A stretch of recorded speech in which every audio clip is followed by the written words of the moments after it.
Scott has an amazing story, and I don't know, Scott, if you're going to go into your story tonight. Yep. It hits very closely to me because some of you know that my husband is going through cancer treatment, same as what Scott's going through. And so Scott's story is, not only is he an amazing photographer, but he has an incredible story that goes along with it. So I'm so honored and excited to hear about his presentation tonight, and we're honored to have him with us. So Scott, I'm just going to turn it over to you. Thank you. It's a very kind introduction. I'll share my screen and then say a few words to kick off. So let me ask everybody to mute your sound and turn your video off for the purposes for the duration of Scott's presentation. Okay, are we on full screen? Okay. Oh. So you can all see the phrase Wilson Axby Photography, a Personal Journey, and some rocks, hopefully. Okay, well, listen, thank you, Leslie, for that really kind introduction. I will obviously touch on some of the things that you described as I go through. It's always very humbling for me to talk to people at camera clubs. I started in a camera club, as we'll get into, and I just know there's so much talent in camera clubs. So I hope you'll see this as a fellow photographer sharing a bit of a life story rather than any kind of lecture or anything like that. And I can see already from the backgrounds on the screen that there's some very talented people in Evergreen. Interestingly, when we moved to Colorado, it was my desire to move to Evergreen, but my wife at the time, we have two children, 18 and 14 now. In fact, they are, oh, why am I not moving? There we go. That's them bottom left there. The idea of moving to Evergreen and being snowed in the winter without any network of family or friends it meant I wasn't allowed to live that dream. But maybe one day we'll retire to the sort of Evergreen space and be a bit closer to the mountains. But this is a little bit of my background here. I'm from Scotland, so apologies for any difficulties with the accent. I have quite a soft Scottish accent, but hopefully no subtitles are required. That's my wife, Ione. I could do a test on who knows what that flag is. That's the Basque flag, which is a region that borders or straddles northern Spain and southern France. So the kids are half Spanish, half Scottish, and fluent in Spanish and English.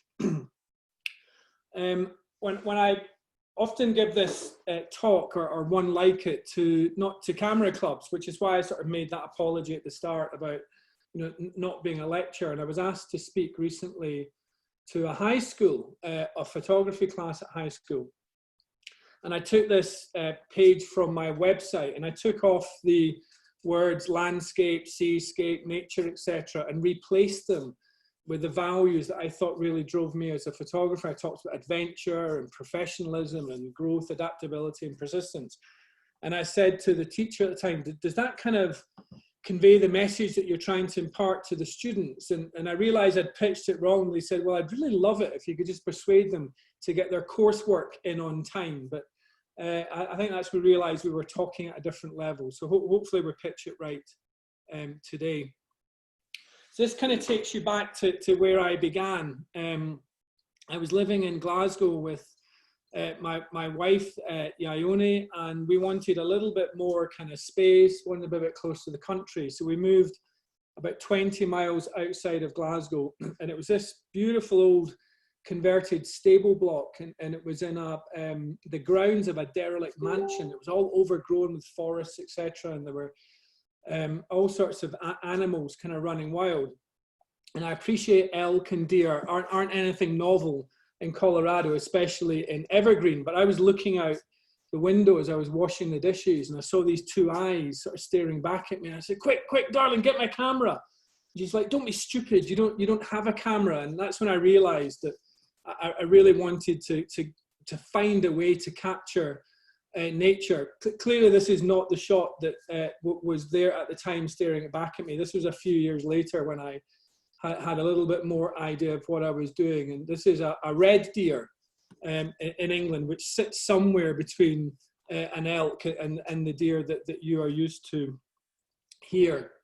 But as I say, very quickly, as I was sort of trying to master the craft, I found a camera club. We were living in Nottingham by this point, and everyone, of course, knows Nottingham mostly for the Robin Hood collection. And you'll find that every social club in Nottingham is called Outlaws. There'll be Outlaws Basketball Society, Outlaws Stamp Collecting Society, and of course, Outlaws Photographic Society in honour of Robin Hood. That's my first camera there, film camera, F65.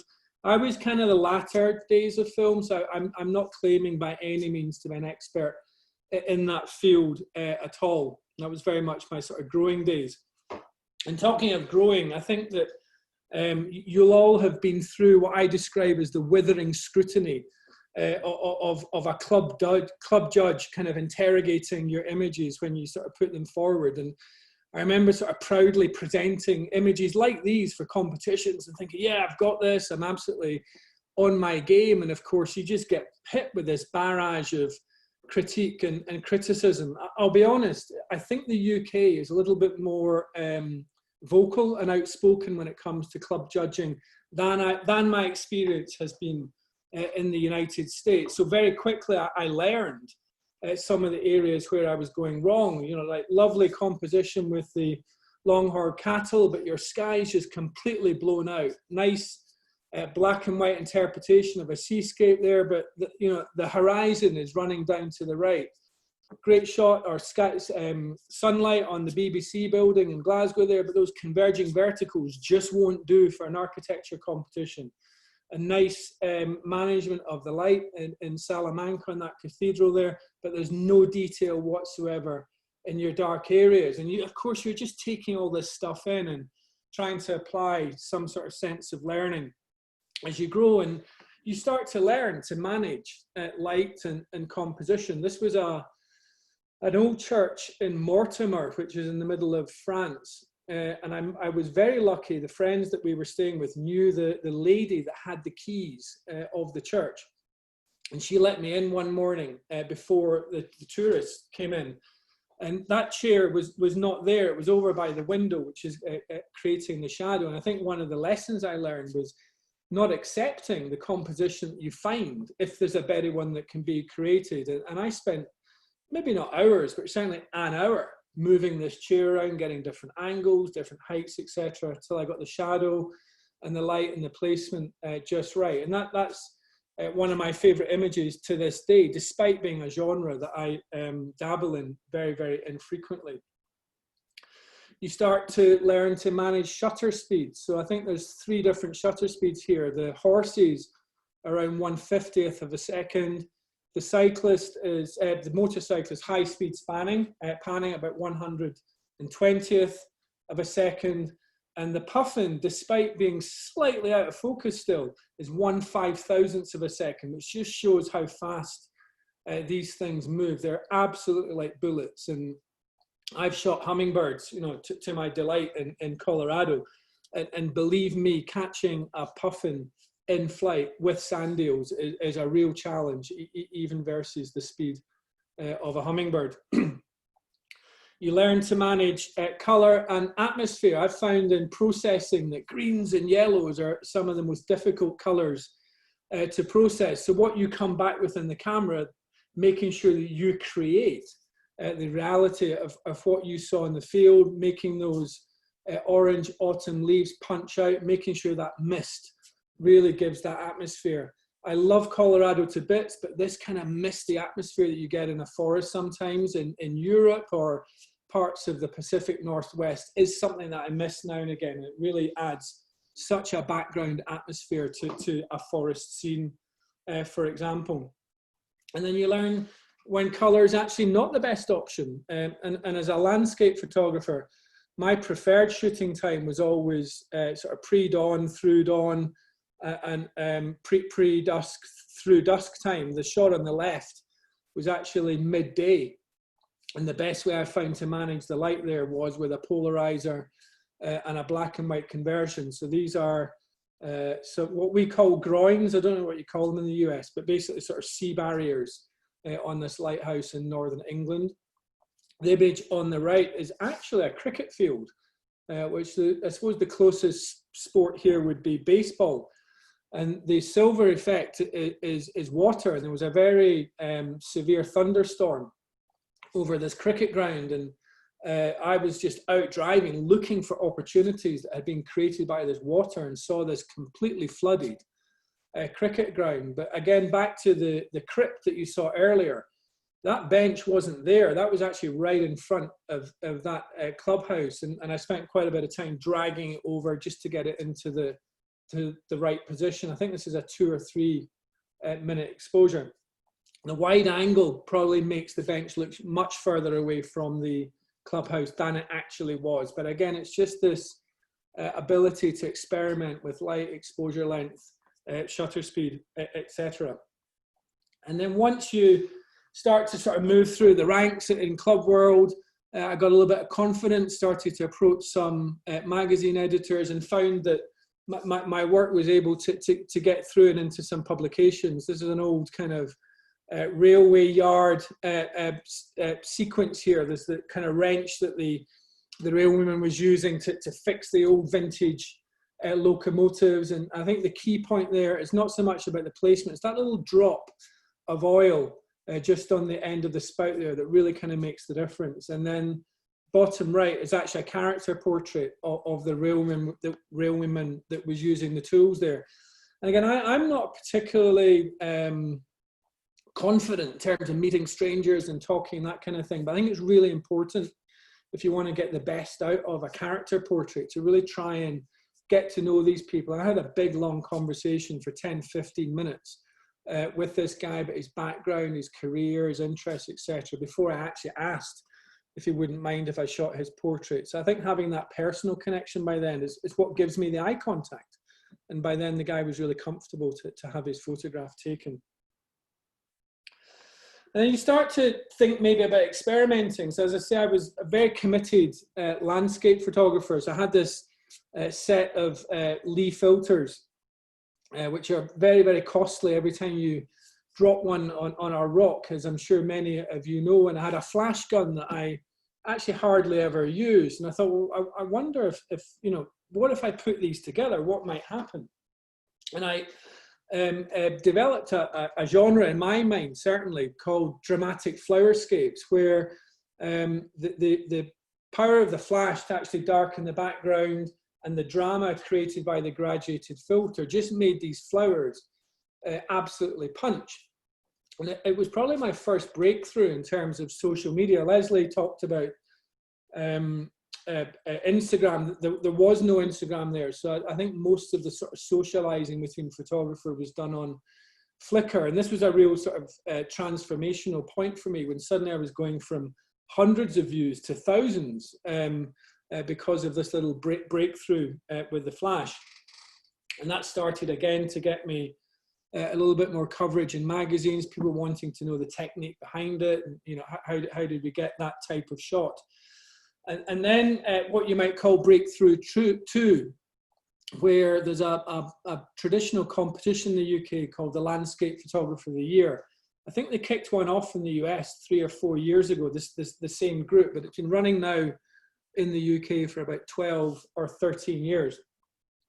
And I entered, you know, a suite of what you might call traditional landscapes, and then almost had in reserve, I'll take a punt with some of these dramatic flowerscapes. And to my shock and delight, 4 of them got into the semi-final of the competition. And this one, which I call Rojo, which is simply Spanish for red, actually made it into the final. It was in the book, and it was covered by the Sunday Times newspaper as one of the kind of unusual shots of the competition. That success continued. They had this 10-year sort of summary special edition 2 or 3 years ago now, where they took the best of the best from the first 10 years of the competition. And again, to my delight, they selected Rocco to feature in that. So if you ever visit me for a coffee or a glass of wine at home, you'll be forced to look at that book on the coffee table.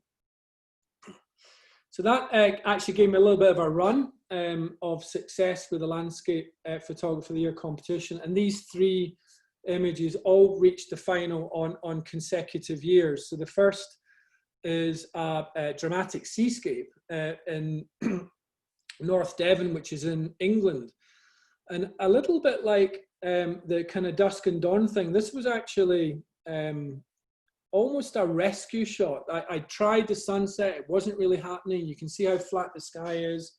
So I put all my kind of normal landscape gear away, and I was walking back to my car and turned, and I could just see this violence in the sea, and just grabbed a very basic 50mm lens and shot exactly what was in front of me, a slightly slow exposure just to give a little bit of softness to the waves there. And I just think that seeing what you get, movement in the sea, was what persuaded the judges to put that in the final. Bottom left is a traditional scene in Scotland. This is called Black Rock Cottage, and the mountain behind it is called Buachai Etive Moor, which is Gaelic. It's probably akin to the Maroon Bells tradition of shot, in the sense that it's relatively easy to get there and stand there, and the scene's kind of in front of you. This was probably about 10 years ago, and sort of night photography wasn't really the very popular genre that it is today. So I think that this got into the final because it's probably the first night shot of the cottage of a standard that would appeal to the judges. And again, I'd been out the night before, not really got the sunset we looked at, gone to bed after a few whiskies in a hotel, which is about a quarter of a mile from here, and just woke up and saw the sky clearing and these stars out. So just kind of hope for the best. And as I say, kind of staggered up there without the car and managed to capture that shot.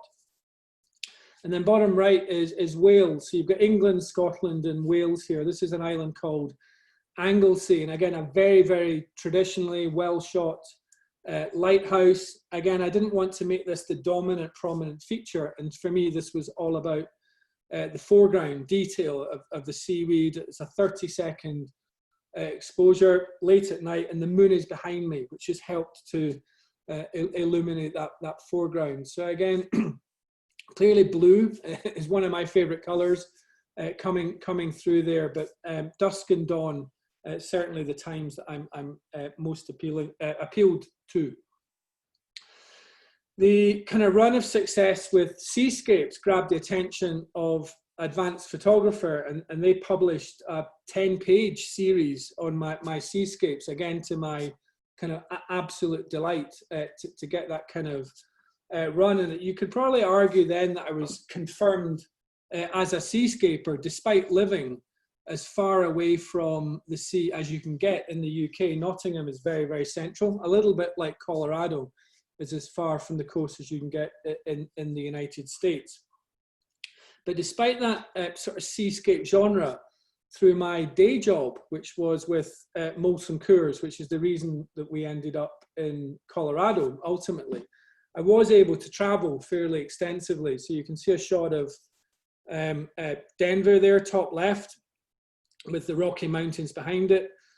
Because this has got that kind of Broncos blue and orange theme going on, this was grabbed by the Broncos Instagram page and got an absolutely ridiculous amount of views, something like 70 or 80,000 on Instagram, purely because of this kind of Broncos sunset theme. Bottom left is Toronto Harbour. Apologies. It's Toronto shot from Toronto Island. If you haven't been to Toronto and you go, then I insist that you actually do venture down to Toronto Harbour. It's just a 15 or 20-minute ferry ride out to this island, and you're just greeted by this absolutely spectacular view when you look back at the city itself. And then the right here is Prague, the Charles Bridge in Prague. This is a 4-minute exposure just after dawn, so it's actually quite bright sunlight by this point. But again, the advantage of the 4-minute exposure, this bridge is already full of tourists by this point. And of course, you can't see any. I've done no cloning in terms of removing people, but they have just blurred through the exposure length. I was very privileged to work in Prague for 2 years, from 2012 to 2014, albeit I didn't live there. I still commuted backwards and forwards to the UK. And I would have frequent visits to London. This is on the left is, I call it Big Ben, Big Bus. And it's a little bit of a cliche shot now in London. And it's kind of the obligatory shot if you're there in front of the Houses of Parliament, albeit that shot's impossible today because the Houses of Parliament are absolutely covered in tarpaulin. There's all sorts of work going on there. But the trick is to manage your exposure length such that you see the blur of the bus, but you still see the Houses of Parliament through that light. And again, I make no apologies for shooting cliches. I will present a number of cliches as we go through this deck. And I think one of the things that I love to do is try and get an original take on cliches. On the left, it is not one, but then I went to Istanbul with work and was able to translate that theme, if you like. This is a tram rather than a bus, and was able then to get something a little bit more unique than the traditional mosque shot in Istanbul. So again, taking what you've learned from other geographies and applying them in new areas can certainly give you a new or unique angle on things. This is New York. So I've got the Brooklyn Bridge on my right and Manhattan Bridge to my left, looking towards the sunrise. And this is a time of year that I would go every year with work. We would present to the stock exchange once a year. So I would be the annoying guy in the airport with all these business guys where I've got my briefcase and my little case full of my suit, but then these other big cases full of tripod and camera gear, and I was holding everybody up. So this is a long exposure when the river is quite high, but the message here, I think, is to always return to old haunts. So the following year, exact same location, this is what greeted me, is basically an abandoned grand piano that was either washed up or left on this tiny little beach under Brooklyn Bridge. And you can imagine my, again, I've used the phrase already, but shock and delight to find this most amazing prop in front of me. I've seen photos since from tourists where the piano was completely intact. I had all three legs and was upright. So I think I caught it actually at the right moment of its decay, because I've seen others since then where the piano was completely destroyed. So again, personally, I'm very drawn to the decay part of this scene in front of you. Others might have preferred to see the piano intact, but either way, it's probably an unrepeatable prop scene from that point of view. So always return to old scenes. And then in 2015, we again through Molson Coors, myself and my family were invited to move to Colorado, and I make this statement with an absolute knowledge that this is a very privileged position I was in, but this was the view from my office on the 48th floor of the 1801 building in Denver, in 18th Street. And I would, again, come in very, very early in the morning before people had even woken up to come to work, take in my gear and shoot sunrises again after dark. The problem that we have in the office is the lights were all automatic. And every time you moved, the lights would come on. So I would spend half my time turning lights off. And then I went actually very old fashioned and started to get curtains and cloths and basically to cover the area behind the camera so no light was coming through, of course, because that would just reflect back on the window, which is another challenge because you simply cannot open the windows in these buildings for obvious reasons. So there's actually a number of technical challenges to get a shot like this, but I was absolutely delighted to have this view for all the time that I was with Molson Coors. Once we're in Colorado, that encouraged us to travel far and wide. So this is a scene down in Crested Butte, gorgeous old barn, full moon, just creating this beautiful moonlight shadows. One of my favorite shots in Colorado. This is an old pumpkin farm up near Boulder. I think it's called Laconin Farms. It's actually quite an old shot now, but again, just driving up the road, it was October and it was snowing. And again, now that I live in Colorado, I realized that I shouldn't be surprised by that. But as a Scotsman visiting, to have snow in autumn was just this amazing contradiction. So to find these pumpkins covered in snow was an absolutely splendid discovery for me. And I sort of screeched to a halt by the side of the road and probably parked illegally and just managed to get the shot. This is up near Moore Barn in Steamboat Springs. And I imagine many of you know Moore Barn. It's the traditional barn that was the feature of the famous Steamboat Springs advert in the 70s, where you got two horseback riders coming down the slope towards the barn. If you look just to my left where the barn is, it's absolutely strewn with thousands of footsteps, and there just was not a clean shot of that barn. So of course I just turned to my right and just found this absolutely beautiful virgin snow with this equally attractive barn in front of me. It just wasn't the famous one. So again, I guess the lesson there is, you know, we don't always have to go for the obvious shot. Always turn around and see what's over your shoulder. So this has again been one of my most popular shots, just for the sake of looking the other way. Again, in the spirit of returning to old scenes, this is that kind of cliche shot of maroon bells that I was talking about earlier, but both shot at different times of year. So the shot on the left was actually shot in July, and my wife and kids had gone to Europe for a couple of weeks.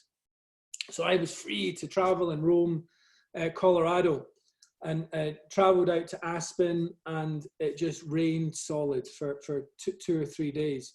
It was obviously quite depressing from a landscape point of view, but this was the reward, was this just amazing sort of mist and cloud scene, which opened up in front of me and gave me, unbeknownst to me at the time, a fairly unique view of a rather cliched view.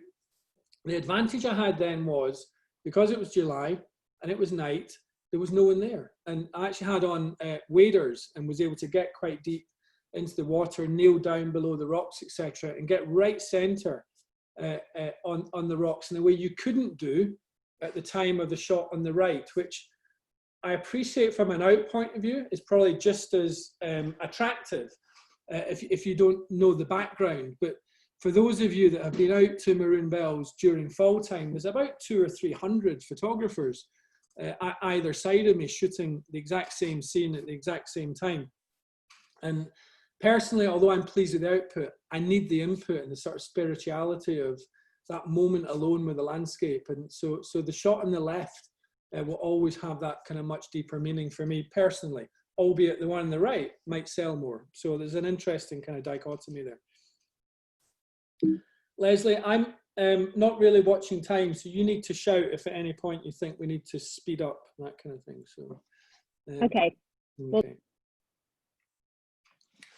So then back to that office view, and we talked about mist earlier, and how it's very rare in Colorado. And I remember lying in my bed, waking up early morning as I do, and looking out the window and just seeing this atmosphere building outside the window. And I thought, whoa, there's actually mist rising in Colorado. This is unusual. You might get it out in Evergreen. I'm talking urban. And I just drove like a bat out of hell up to the office, scarpered, up the stairs, just as I was greeted by this amazing mist rising as the kind of sunrise hit it. So again, cliche shot of the cash register building, but an unusual setting with that mist rising. And it probably gave me my first breakthrough from a Colorado point of view. So there was a number of news stations got excited about the mist and covered my shots along with some shots from other photographers. And then 303 magazine did a little bit of a series on the range of shots that I'd covered through that time, from the dark one that you can see bottom left, which feels like a scene from Batman, doesn't it, to the actual kind of sunrise. And top right is actually the Four Seasons Hotel. So that was kind of looking west away from the cash register building. And then on top of that, Westward magazine named me Best Denver Instagrammer. which was, again, another example of shock and delight. I didn't have a big following on Instagram. I didn't think I was particularly cutting through, but for whatever reason, they picked me out, and it was an absolutely wonderful little award to get so recently after moving from a strange country to Colorado. And that introduced me to John Fielder's gallery in Santa Fe Drive in downtown Denver.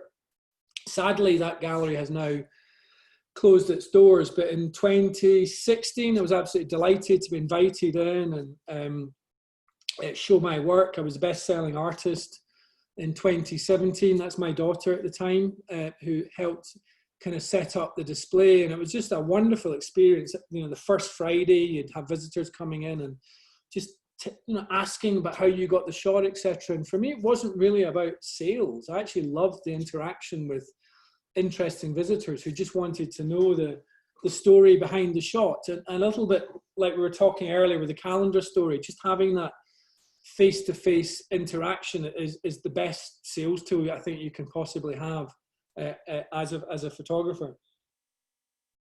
And then it just all stopped. So 2016 August, I found blood where you don't want it, basically. Went to the doctor. I said, we need to get you in for a colonoscopy immediately. My mother had a history of colorectal cancer, so that it was already kind of in my mind that this is probably where this was going. What I didn't expect, though, was to find that I was diagnosed stage 4 colorectal cancer at the age of 48. The message there, never too young, is basically saying, don't ever tell yourself that you're too young to have this disease. I know people of 18 and 19 now who have this disease. So sometimes in those sorts of circles, I actually feel like the old guy rather than the young guy. But you can imagine this was a massive shock to the system at the time. We went, talked to our oncologist, and basically said, you know, we're going to operate, we're going to remove some of your colon, and then we're going to put you on a course of treatment for up to, as it turns out, it was up to a year. So it was 3 chemotherapy drugs. And this immunotherapy drug, which was fairly new to the market, is called panitumumab, and that brand name is Vectibix. But this is where Colorado's 300 days of sunshine blessing actually became a curse, because the side effect of Vectibix is a very, very severe photosensitivity. So suddenly I was told I had to avoid sunshine as much as possible.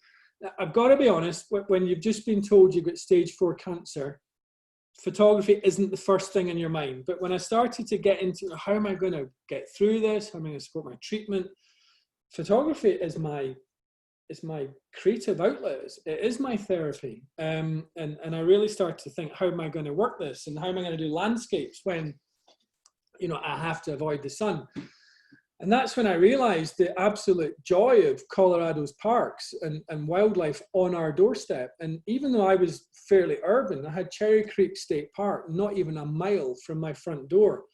And I was able to drive down there after a hard course of treatment, get the camera out, and just shoot to my heart's content from the shade of the car. And it just opened up this whole new world of photography and gave me a way of getting through what was clearly the toughest ordeal I had ever faced. And suddenly I was encountering wildlife I'd never even considered. To me, this was a wild urban wolf, a coyote. And again, remember, I'm a guy from Britain, so wildlife that you are so familiar with seeing in your back gardens was brand new to me. So you've got a coyote with its sort of steely glare fixed on some prey there. Again, this was probably 300 yards from a main road, but it looks like it could be in the African savannah. You've got a burrowing owl on the right there. I actually believe this burrowing owl started to befriend me because I visited him every single day, and he was obviously gardening his nest and future babies with his wife under the ground. And then one day I went and there was a hawk circling, and I had this sense of foreboding. Went back the next day and he wasn't there. And it's probably 3 or 4 days before I actually conceded that he had moved on. So there's always a circle of life component. And I think that's true of this badger shot on the left here as well. So this is a mother badger. And this was a fantastic period in Rocky Mountain Arsenal Wildlife Refuge, which I imagine many of you know very well. And this badger had shown up, built her set within sort of 400 to 600 mil shooting length, maybe 800 mil from the road. And it was just a delight for a number of photographers that would show up daily and just watch this mother tirelessly look after these 4 cubs that she had. And I think the lesson here is about not being selfish. I believe the story was someone who didn't have sufficient focal length in their camera decided to get out of their car, get a little bit closer to the badger, and of course scared her off. They always, I believe, have a reserve set. So she moved her babies there and was well out of the photography range from then on. And I haven't seen a badger back there since. So I didn't realize at the time this was a bit of a kind of a rare occurrence. The kestrel on the right here, beautiful little bird. For me, as a landscape photographer, this was really about the tree. And I knew that branch just had sort of a photographic quality about it. And I sat for hours watching magpies come on and off this branch, and then finally got the moment I was waiting for when the American kestrel just alighted for just those few seconds, and I got the shot I was looking for. All the time, you know, I'm sort of going through this and I'm kind of contemplating my illness and the challenges there, and I'm starting to feel better. I've had a couple of good scans by this point that's showing a little bit of a reduction. And I think, like many cancer patients, you start to work out, how can I thank the people that are basically dedicating their careers to me getting better, and how can I build awareness about the risks of this disease to young people below the screening age. And that's when I had the idea to create a book. And I spoke to a friend, Kevin, who was in the same camera club as me, and sort of said, you know, I've got this kind of desire to give back. I've got this whole wildlife portfolio now that I've never had before. Do you think I should produce a fundraising book? And he said, oh, absolutely, you've got to go for it. He said, more than that, I will give you for free all my design time to actually bring the book together. And this was one of the amazing things for me through this disease, was just how friends and colleagues would just open their hearts and just help you get through this. So suddenly that became a collaboration effort. We raised all the money we needed through Kickstarter, which is a way of funding projects to get the book developed. And of course, it wasn't just about the photography. I was telling a story as well, and there was some sort of challenges to overcome. And a couple of the side effects from chemotherapy, I have permanent neuropathy, which is like a feeling of pins and needles in your hands. So I've got it kind of up to the middle of my hands and up to the middle of my calves permanently, and it'll probably be with me for the rest of my life now. The point was, though, that I couldn't feel the shutter button on the corner of the camera, and I was basically missing shots, and I was just clicking the metal. I realized me touching the picture on my screen doesn't show you me touching the picture on the screen. And I just put a little spot of paint on that shutter to give me a bit of abrasion so I could actually feel what I was doing. And the picture of the gear stick on the left is, if you ever sat in the front seat, driver's seat, with a 400 or 600 mil lens and then tried to vault a gear stick over to the passenger side as a badger runs in front of your car, then I very quickly realized that just sitting in the back seat and sliding across was clearly the way to go. I did just want to honor a couple of people that had helped me put the book together. So this was Kevin on the right there, who I said put in the design. Cliff Lawson, who some of you may know, actually shot me and my camera for the cover. And Russ Burden, again, who I imagine many of you know, really came through with an absolute beautiful introduction to the book. I had chapters of resilience, strength, love, determination, the words that you can see here that were the underpinnings of what I describe as my road to recovery. And Russ took those words and really translated it into this beautiful introduction that you see here. I actually can't read this out without breaking down, so I'll just let you read that to yourselves. But I was so grateful for the help from all of these friends in helping to bring that book to life. And then the point was, when do I launch? I had an idea, and you could argue it was particularly confident, but I didn't want to launch the book until I was recovered, and yet I still wrote it in readiness, if that makes sense. And I'm sure in that sense it was part of my sort of mental stability through the illness, but I wanted to wait until I could claim some sort of recovery. So eventually the good news came through 1 year after I was diagnosed. I was NED, which means no evidence of disease. What you don't know is in Scotland, NED actually means non-educated delinquent. So when I published the news of my disease and my recovery and my book all on the same day on Facebook, I had as many laughs from the Scottish viewers as I did shocked that I had sort of won through this battle. The picture bottom right is not long after I was told I was no evidence of disease. I was asked by work to fly to Copenhagen, which is not a difficult flight on to Edinburgh. So I was able to visit my father.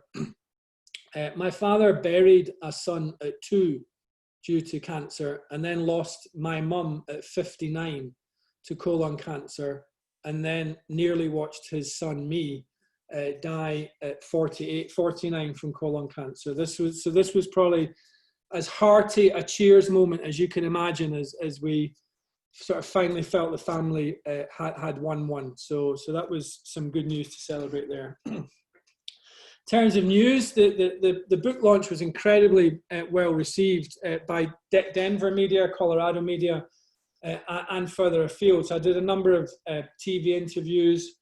We raised something like 40 or 50,000. It's about 50 now. It was 40,000 in the first year, and all of that money went towards colorectal cancer research. But I very quickly found that it wasn't about fundraising. People would look at the book and they'd say, "Wow, I love that picture of a hummingbird," and you know, how did you get this shot? And maybe second or third or fourth question in, they'd kind of shuffle up and say, "How did you know? What were the signs and symptoms that you had cancer?" And that's when I realized the book was actually a stepping stone into what remains an incredibly difficult conversation about cancer. And so it kind of changed the dynamic for me. And I think that set me on this path to advocacy, which we'll come back to. But in the meantime, I had a wonderful accolade at the end of 2017 when one of the shots from the book, this very, very symmetrical broad-tailed hummingbird, was selected to be the cover of the photography issue of Colorado Outdoors. So I was absolutely delighted with that, especially because it had nothing to do with the cancer story. This was purely related to photography.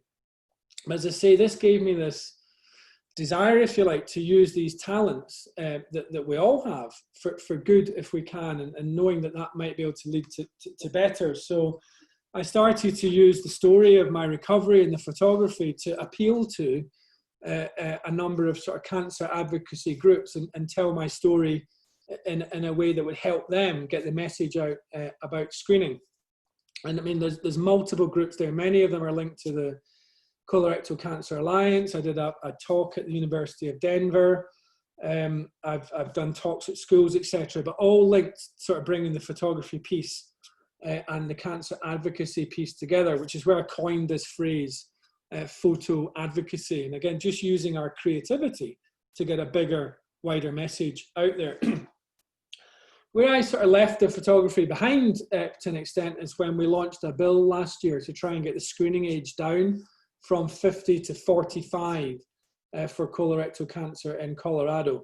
This was not a selfish act. This is based on statistics that kind of say that, you know, the rise in the disease among 45 to 50-year-olds would be prevented if the screening age was reduced. We were having great success. We got through the House, and we were halfway through the Senate when COVID hit this year.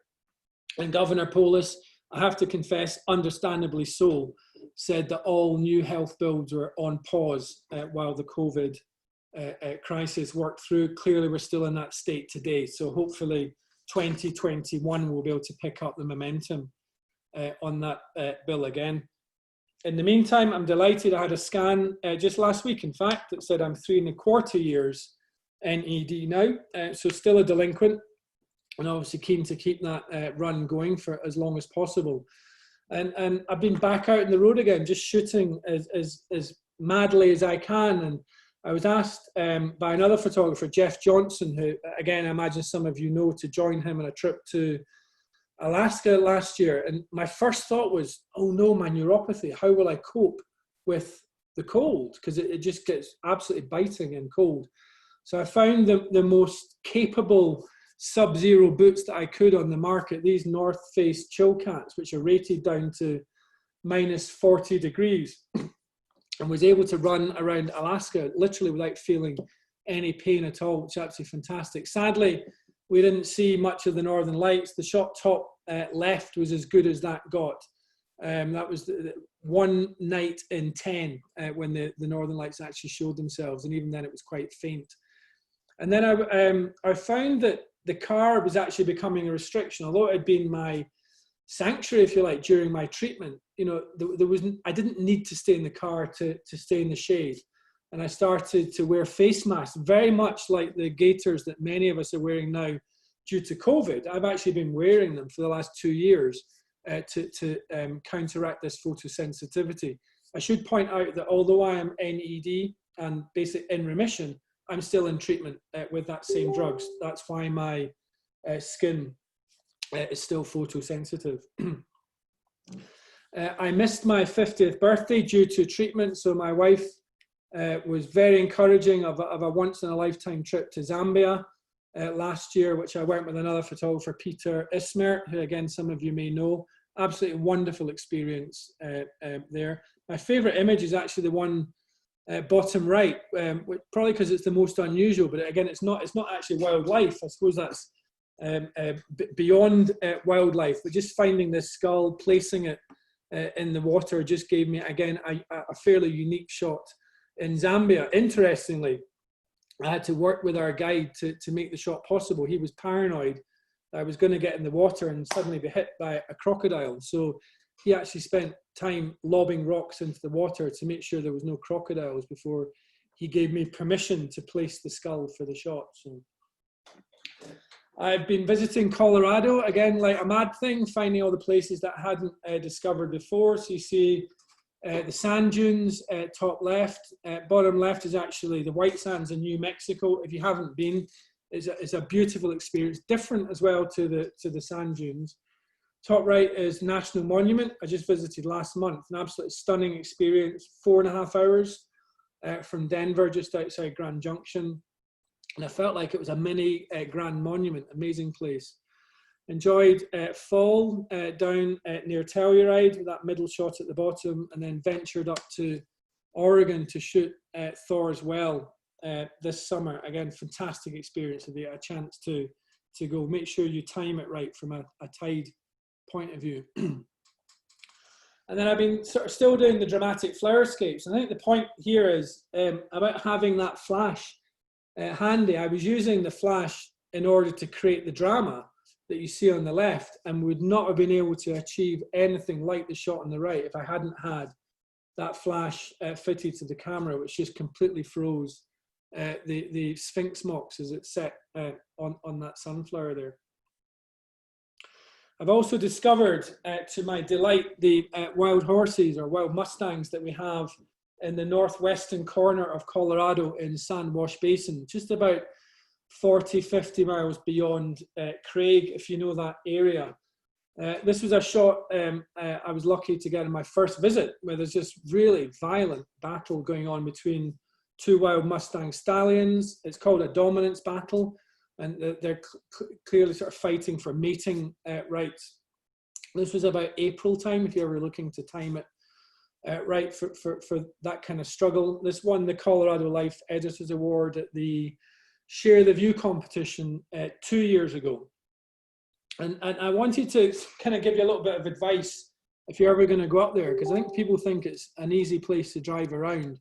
and it absolutely isn't. It is called sand wash for a reason. These dirt tracks are made of sand, and if there's just a hint of rain or moisture, the sand just turns to slick, and it can be an absolute nightmare driving around. People also burst tires very, very frequently. There's a lot of flint in these dirt tracks, and it's just like a knife in tires. So it's part joke, but it's part serious. I put Sid, the tire guy's phone number at the top of this slide. So if you're ever thinking of going, screen grab now and take that phone number, because it's just tragic if you lose a tire or need towed out. I had an experience last year. I have a Jeep which has spare tires installed, but it was in service. So I took our Volvo, and it is a hybrid. For some reason, despite being the safest car in the world, the space taken up by the hybrid motor is the space they would normally put a spare tire in. So I burst a tire and found I didn't have a spare. So I had to use that number. And Sid said, don't worry, I will get you in 12 hours. So this was 7:30 in the evening. So I luckily had all the gear I needed to spend the night there, and actually managed to get some very fine Milky Way action. But again, you can get very stranded out there. It's very dangerous. And I put a picture of a 4Runner there just as an illustration that if you're going to go, you really need to have a 4-wheel drive with some high clearance while you're there. Oh, paused. This is probably the most famous shot that I've managed to get at Sandwash Basin. Leslie referenced this horse at the start. This is Picasso, who is, if he's still alive, he'd be about 30 years old now, which is incredibly old for a wild Mustang. Even domestic horses struggle to live that long. He's like the king of Sandwash Basin. If you go there, you can see his influence in all sorts of other bands of horses.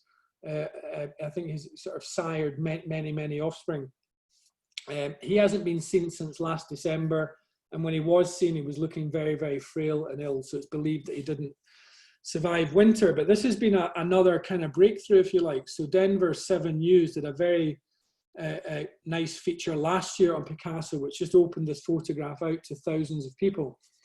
And Christina Morrison, who's the artist I've referenced on the left here, is currently painting the mural that you see on the left. That's a visualization. So at the moment, it's just literally a white outline. But over the course of the next 3 weeks, this mural will come to life in Golden, which is obviously the same side of the state as you guys are on. So hopefully some of you will be able to visit Golden, see that come to life. It should be finished at the start of November. So I'm very excited to see that come to life, not least because Christina won the commission from Golden City Council and agreed to donate a very generous portion of that to the Sandwash Advocacy team, which helps look after the welfare of the horses up in Sandwash Basin. So that's an exciting moment.